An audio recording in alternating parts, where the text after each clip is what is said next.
peace and happiness of the whole humanity. Om Stapakaya cha dharmasya Sarvadharmaswarupine Stapakaya cha dharmasya Sarvadharmaswarupine Avatarvarishtaya Ramakrishna Te Namah Asato ma sadgamaya Tamaso ma jyotirgamaya Mrityorma mritangamaya Om Shanti Shanti Shanti. We have been discussing some of the teachings of Sri Ramakrishna taken from the Gospel, which we have been reading on Tuesdays. In the last class, I was discussing about the topic, mind, the greatest gift of God. God has given mind so that we can realize God through that. That means mind plays a very important role, and the whole spiritual life depends upon how you are able to manage your mind. Whatever the happiness or suffering you are undergoing in this world is because of the mind, the nature of the mind. So, it's very important for us to know about it and take proper steps so that we can continue our journey successfully to have the realization of God, to experience peace and bliss in this life.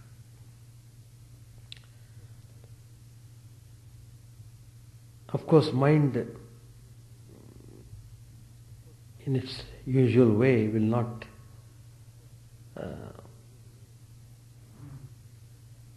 allow us to do spiritual practices, because through many births we have dealt with the mind in a different way, in a worldly way. So mind is full of worldly things, and so naturally mind is going downwards, and it is going in a terrific speed. But then, through suffering, you will understand that mind is to be properly controlled and disciplined. That's the only way. Once you know the technique of disciplining the mind, then the gates to the spiritual realm are wide opened. Till then, the gates are closed.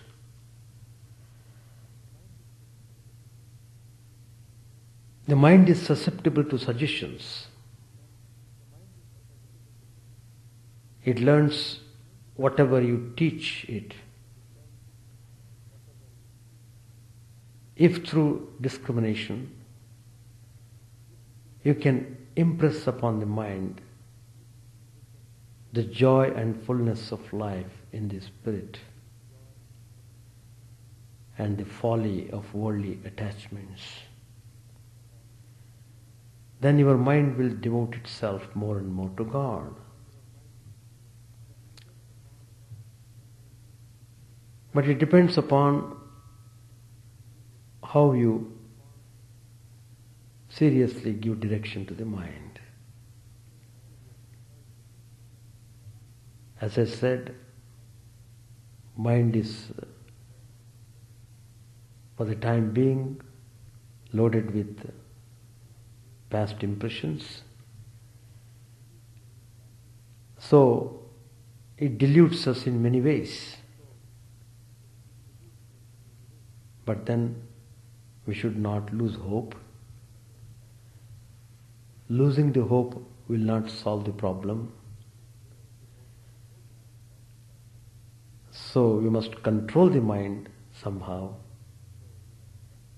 and then direct it along the right path.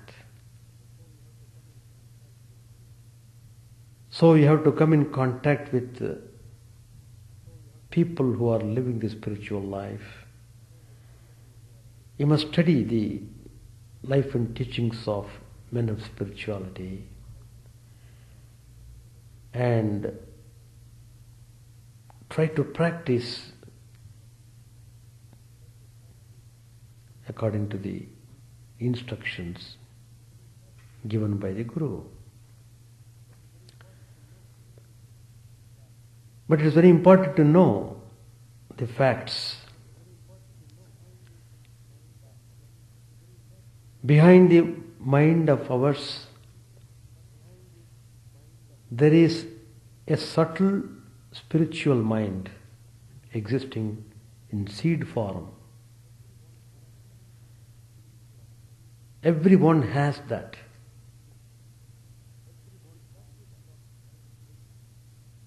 Through the practice of contemplation, prayers,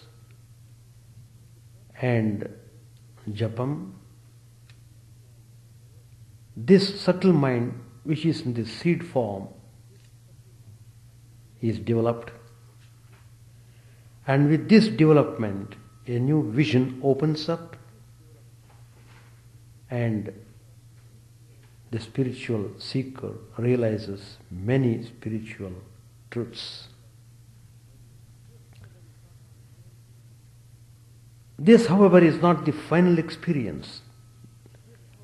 What it does, the subtle mind leads the aspirant to God, but it cannot reach God. God, the Supreme Atman. We are born in this world with the mind. In order to realize God, you have to go beyond the mind. You have to go through the mind, beyond the mind. So that means you can't avoid the mind at all. That's why in the beginning I told mind is playing a very important role in one's life. So, you have to go through the mind and then go beyond the mind. Then you will be able to realize the truth. You must think to yourself. Sometimes thoughts come to the mind, disturbing you, not allowing you to do any spiritual practice. But in that case, you have to use your sword of discrimination very strongly. You must Talk to yourself. This distracting thought is immensely harmful to me. It will be my ruin. Impress this idea again and again upon your mind. As I said in the beginning, the mind is extremely susceptible to suggestions and will learn whatever you teach it. So you must know how to give proper suggestions. In spiritual life, every step is important. Every moment is important. You must be constantly aware of what you are doing. The more you occupy the mind with holy thoughts, the greater will be your spiritual unfoldment. The example is given just as a cow yields much milk when it is well fed. So when the mind is fed spiritual food, it will yield greater tranquility. Spiritual food consists of meditation, prayer, contemplation and japa. So what is needed here is you will have to make your mind strong. Being exposed to the world vigorously, you are making the mind more and more weak. And you feel as if mind has lost all its power.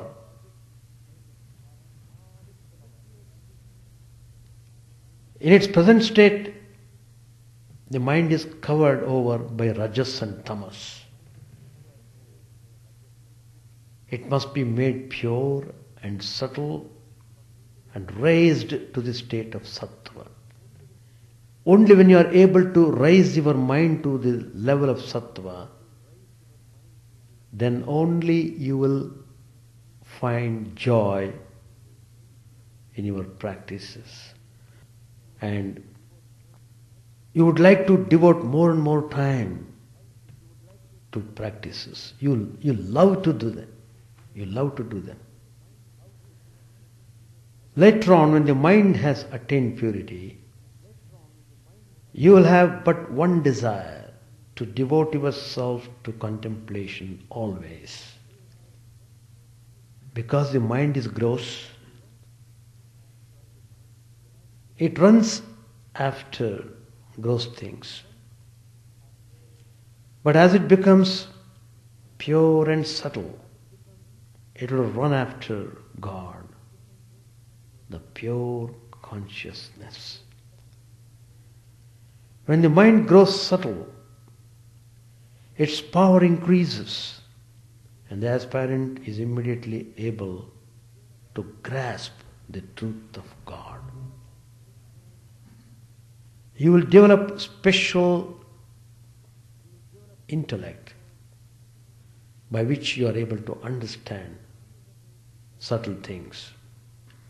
On the other hand, if you allow your mind to wander and lead a purposeless life, a bad reaction is bound to follow. Passions will overcome you.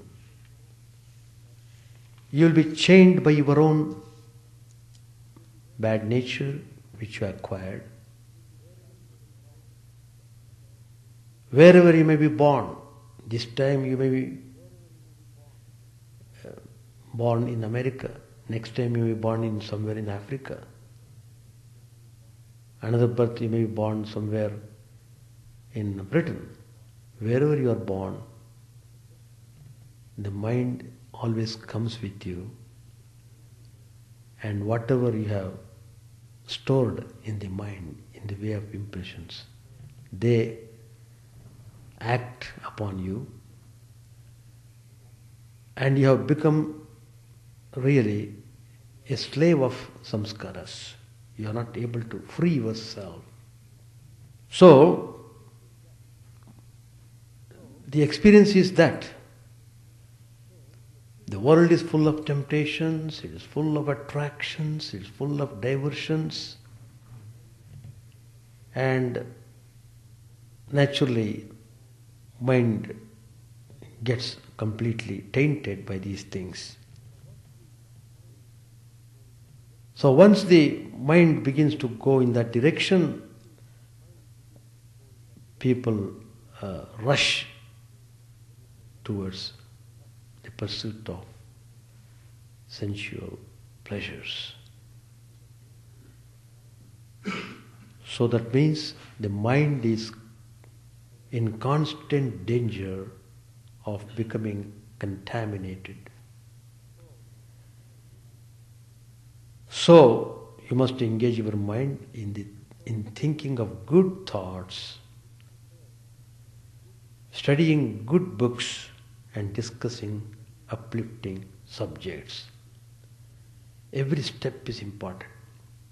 The other day somebody had sent a question to me through email whether study is necessary, whether study of books is necessary. What doubt is there? It is for the spiritual education. The books are to be studied, the spiritual books are to be studied in order to get spiritual education. And it clarifies so many things, it keeps up spiritual fervor. So it has got many benefits. And you become learned in the real sense. You will come to know what is what and what to do. And by discussing the subject dealing with spiritual ideas, you feel a great joy. Sri Ramakrishna tells in the Gospel, never squander the energies of your mind. Never squander the energies of your mind. What does it mean? Because in our daily activities we see how mind is dissipated in so many ways. Even to sit for 5 minutes is difficult for us because the mind is not prepared for it. You feel tremendous stress to sit even for 5 minutes. This means you are squandering the energy of the mind. How to stop it? You must practice remembering God constantly. Sarveshu kaleshu ma manusmara yudhyacha. Lord Krishna says in the Bhagavad Gita, constantly remember me and then do your activities. You will not be in danger. The moment you stop thinking of God, then you are exposed to danger.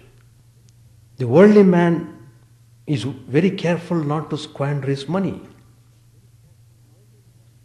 but he gives little heed to handle his own mind. He squanders. As a general rule, the mind runs downward like a river. What is the meaning of mind running downwards?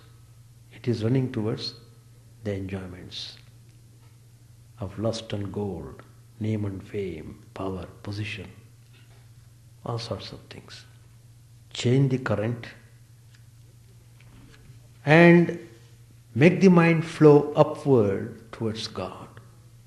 So, how do you know the mind is running downward? Jealousy, selfishness, desire for enjoyment, laziness, all these things determine the downward motion of the mind. Whereas devotion to God, love, sympathy, selfless service, these determine the upward motion of the mind. So long as the Kundalini, the spiritual power, moves in a downward direction, the mind of a person is filled with lustful thoughts. But as it rises, the mind also rises and then moves towards things spiritual. So the spiritual masters teach us that we should make our mind one-pointed like the mariner's compass. In whatever direction the ship may sail, the compass always points to the north and keeps the ship on its course.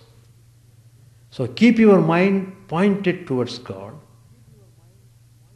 and your boat will sail smoothly. A person who does this never loses his faith and devotion, even if he is thrown into an evil environment.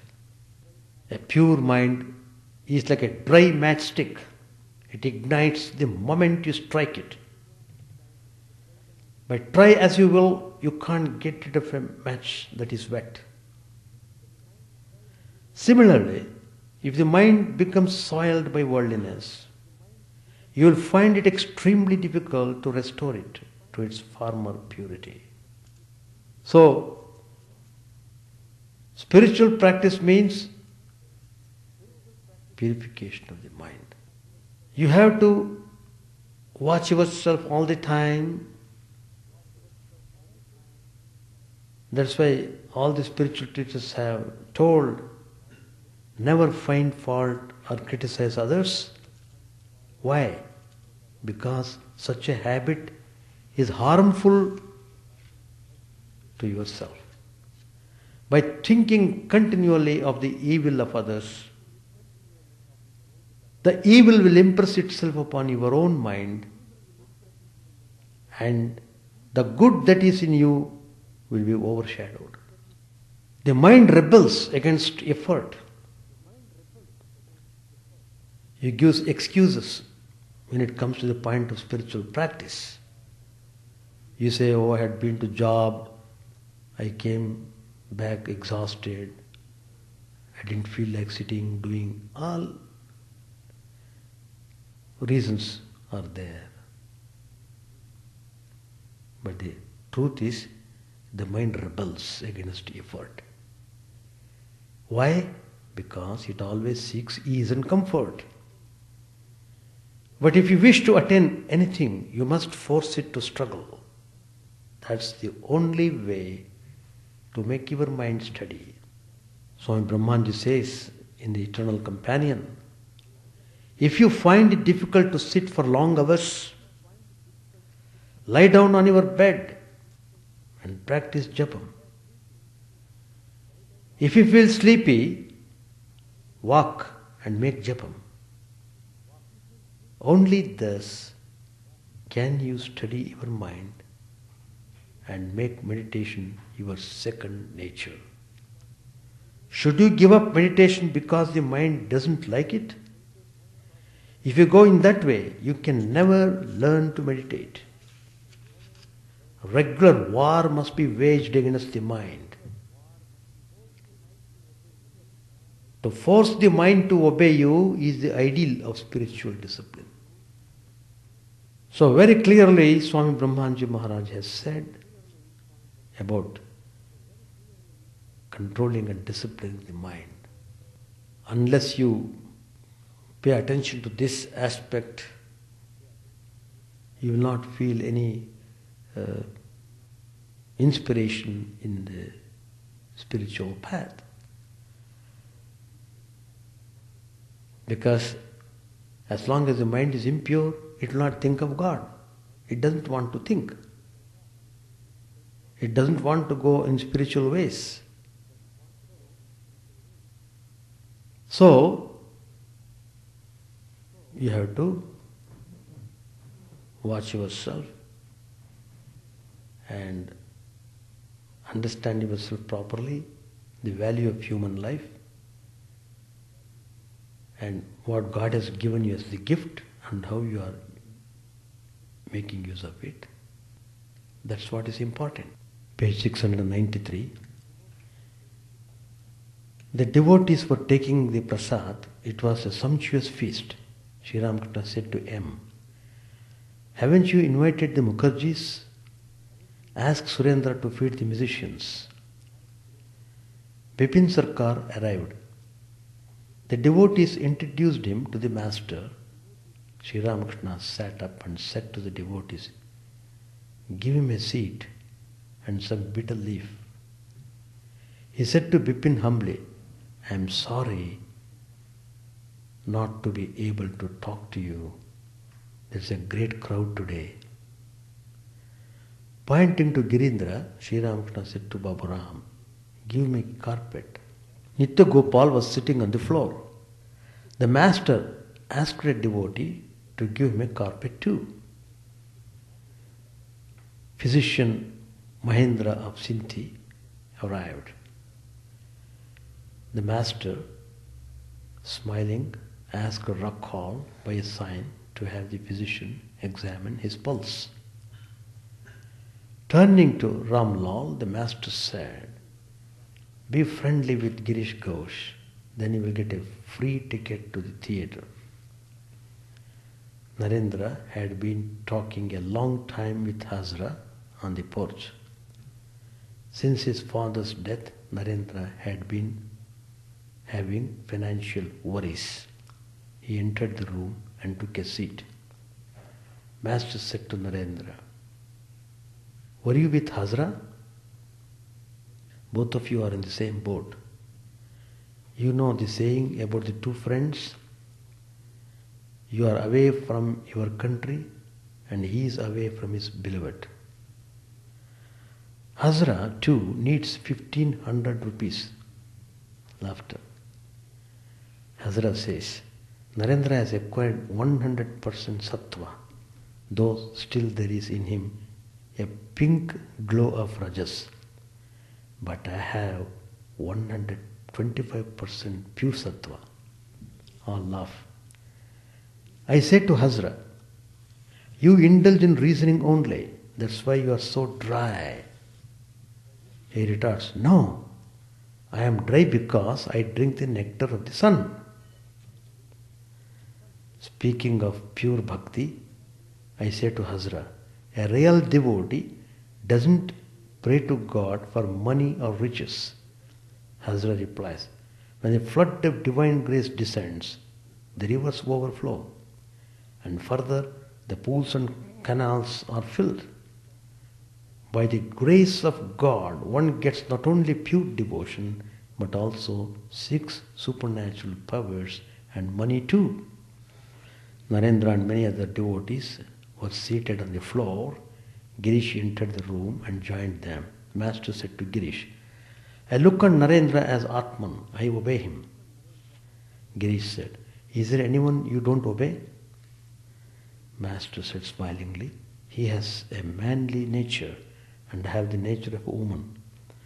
He is a noble soul and belongs to the realm of the indivisible Brahman. Girish went out to have a smoke. Narendra said to the master, I had a talk with Girish Ghosh. He is indeed a great man. We talked about you. Master said, what did he say about me? Narendra said, that you are illiterate and we are scholars. We talked in that vein. Laughter. Mani Malik said to the master, you have become a pandit without reading a book. Master said to Narendra and the others, let me tell you this. Really and truly, I don't feel sorry in the least that I haven't read the Vedanta or the other scriptures. I know that the essence of the Vedanta is that Brahman alone is real and the world is illusory. And what is the essence of the Gita? It is what you get by repeating the word 10 times. Then it is reversed into Tyagi, which refers to renunciation. The pupil should hear the essence of the scriptures from the Guru. Then he should practice austerity and devotions. A man needs the letter he has received from home as long as he has not learnt its contents. After reading it, however, he sets out to get the things he has been asked to send.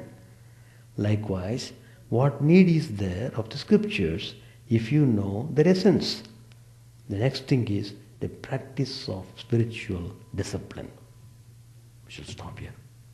Any questions about how to deal with turbulent mind, how to make the secular mind spiritual, how to make the downward trend of the mind change its direction towards upward movement? Worldly life means downward direction. Spiritual life means upward movement. That's all. Simple. So, everyone has to judge oneself whether one's mind is pulling downwards or pushing upwards. Anyway, spiritual ideas are to be discussed and applied to. Application is important. You must know the thing and then apply it. The substance of today's talk is that you must discipline the mind, you must make the mind obey you, and your goal must be clearly understood, the purpose of life, and you must be a very good charioteer to ride the vehicle. Intellect is a charioteer. Intellect is a charioteer. Mind is the reins. Senses are the horses. Body is a chariot. The soul is sitting, the soul, the master of the chariot, is sitting inside the heart. The sense objects are the roads. So the whole journey depends upon how you hold the reins in your hands. So how you sharpen your intellect, that's important. That's all the substance of today's talk. Purification of the mind is the purpose of spiritual practice. Once you have attained purification, you will have God realization immediately. Any questions? Even now? All right, we shall stop. Chant the name of the Lord and His glory unceasingly, that the mirror of the heart may be wiped clean and quench that mighty forest fire, worldly lust, raging furiously within. Our name streamed down in moonlight on the lotus heart, opening its cup to knowledge of thyself. O self, drowned deep in the waves of His bliss, tasting His nectar at every step, bathing in His name that bath for weary souls. Various are thy names, O Lord, in each and every name thy power resides. No times are set, no rites are needful for chanting of thy name. So vast is thy mercy, how huge then is my wretchedness, who find in this empty life and heart no devotion to thy name. O my mind, be humbler than a blade of grass. Be patient and forbearing like a tree. Take no honor to thyself, give honor to all. Chant unceasingly the name of the Lord. O Lord and Soul of the universe, mine is no prayer for wealth or retinue. The playthings of lust or the toys of fame. As many times as I may be reborn, grant me, O Lord, a steadfast love for Thee. A drowning man in this world's fearful ocean is Thy servant, O Sweet One. In Thy mercy, consider him as dust beneath thy feet. Ah, how I long for the day when an instant's separation from thee, O Lord, will be as 1,000 years, when my heart burns away with its desire, and the world without thee is a heartless void. Prostrate at thy feet let me be, in unwavering devotion, neither imploring the embrace of thine arms, nor bewailing the withdrawal of thy presence, though it tears my soul asunder. O thou who stealest the hearts of thy devotees, do with me what thou wilt, for thou art my heart's beloved, thou and thou alone. O Lord, lead us from the unreal to the real. Lead us from darkness to light, and lead us from death to immortality. May all be free from dangers. May all realize what is good. May all be actuated by noble thoughts. May all rejoice everywhere. May all be happy. May all be free from disease. May all realize what is good. May none be subject to misery. May the wicked become virtuous. May the virtuous attain tranquility. May the tranquil be free from bonds. May the freed make others free. May good betide all people. May the sovereign righteously rule the earth. May all beings ever attain what is good. May the worlds be prosperous and happy. May the clouds pour rain in time. May the earth be blessed with crops. May all countries be freed from calamity. May holy men live without fear. May the Lord, the destroyer of sins, the presiding deity of all sacred works, be satisfied. For he being pleased, the whole universe becomes pleased. He being satisfied, the whole universe feels satisfied.